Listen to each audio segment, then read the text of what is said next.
हिसाब से, उस समय के हिसाब से तो उनका बहुत कम रहा होगा, तो वो उतने में ही हमेशा ही वो कम ही में ही जीने के आदी हो गए थे। The average unskilled labourer makes 30 cents a day और less than $2 a week.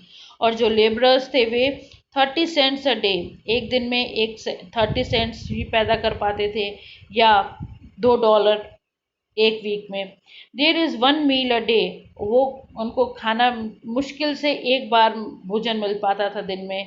N onion, a piece of bread, a bowl of pulse with milk, perhaps a bit of goat चीज।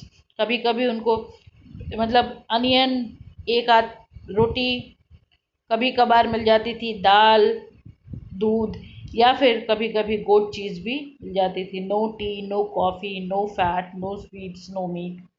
$100 a year is not $2 a week, yet even that small amount is hard to earn by selling baskets to people too poor to buy them.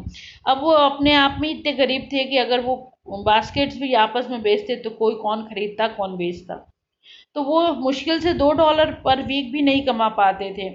That no doubt is the reason these little children descended on me like locust. और यही कारण था कि ये जो बच्चे थे मेरे ऊपर टिड्डियों के बल जैसे, टिड्डी जो होते हैं लोकस्ट जैसे, मेरे ऊपर गिरे पड़े से जा रहे थे, इकट्ठे हो गए थे।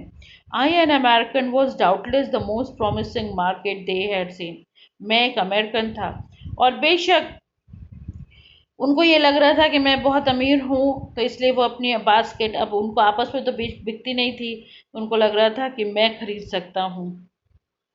I bought one tiny basket for a few annas, another fruit basket for a bit more, a beautiful waste paper basket for a rupee, a lovely swing basket for a rupee, a few fans for an anna or two a piece.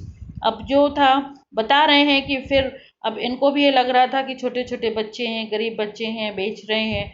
ज़रूरत थी या नहीं थी, पर फिर भी इन्होंने बताते हैं कि बहुत सारी इन्होंने बास्केट्स और फैंस खरीद लिया।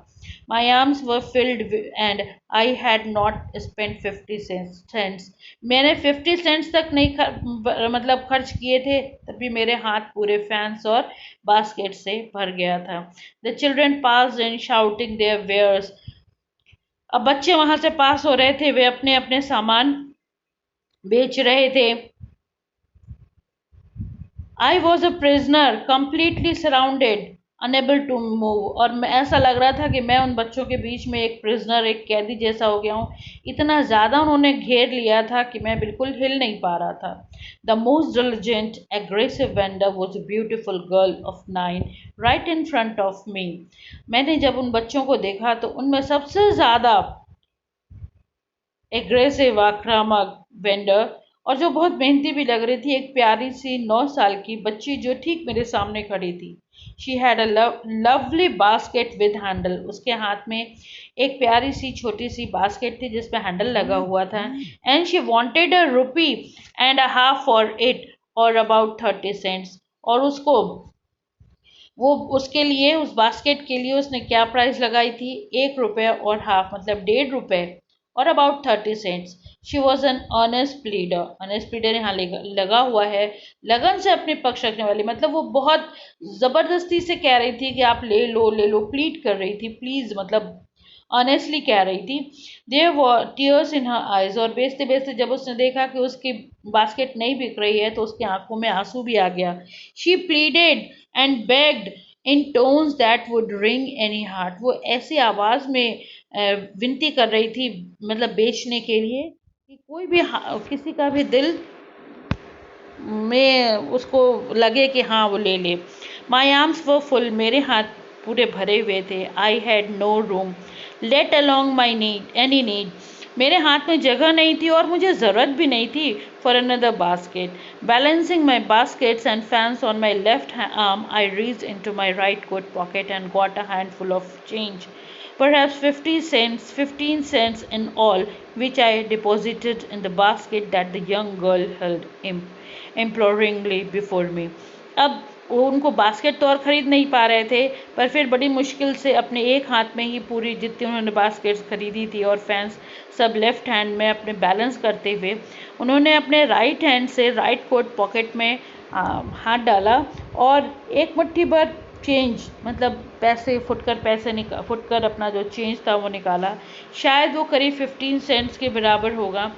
और बिना खरीदे ही उस बच्चे की बास्केट नहीं खरीदी, पर उसकी बास्केट के अंदर वो जो चेंज था वो उन्होंने करीब 15 सेंट्स वो रख दिया।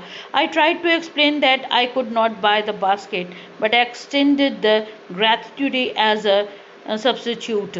और एक्स्ट्रा वो उनकी भाषा वो बच्ची नहीं समझ पा रही थी, पर फिर भी उसको एक्सप्लेन करने की कोशिश की कि उनके हाथ चूँकि भरे हुए हैं तो वो उपहार के तौर पर ऐसे ही वो ख़रीद नहीं रहे हैं बास्केट, उसको वैसे ही 15 सेंट्स करीब दे रहे थे। I realize at once what offence I had given. पर एकाएक मुझे समझ में आ गया कि मैंने कितना बड़ा अपराध कर दिया था। This child of 9 dressed in drags and on the edge of starvation raised her chin, reached into the basket and with all the pride and graciousness of a lady handed the money back to me. जैसे ही मैंने उसकी basket में बिना खरीदे ही वो पैसे रखे, मुझे समझ में आ गया कि मैंने कितना बड़ा अपराध कर लिया था। वो 9 साल की बच्ची जो फटे पुराने कपड़े पहनी थी, भूखी रही होगी, उसने बिल्कुल अपने शान से गर्व से अपना चेहरा उठाया और उस पैसे को उठा करके मेरे हाथ में वापस उस मनी को उठा करके मेरे हाथ में वापस रख दिया। There was only one thing I could do. अब मुझे समझ में नहीं आ रहा था कि मैं क्या करूं, बस एक ही रास्ता था, I bought the basket.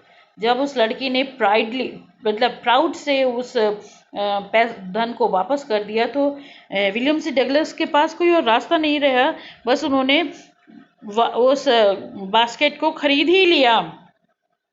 She wiped her eyes, उसने अपनी आंखें पोंछी, smiled and dash down the platform, अपनी स्माइल किया और प्लेटफॉर्म के नीचे उतर गई। Headed for some grass hut that would have at least 30 cents that night.